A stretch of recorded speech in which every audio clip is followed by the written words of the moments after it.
Пирамида Хеопса, пожалуй, самое колоссальное здание, когда-либо построенное на планете. Ее стороны поднимаются под определенным углом и точно ориентированы по 4 сторонам света.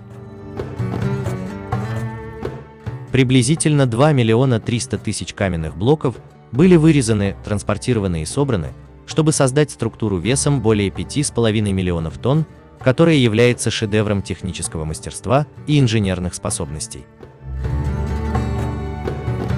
Подвиги древней инженерии при строительстве пирамиды Хеопса и других пирамид Гизы были настолько впечатляющими, что даже сегодня ученые не могут сказать наверняка, как были построены эти пирамиды.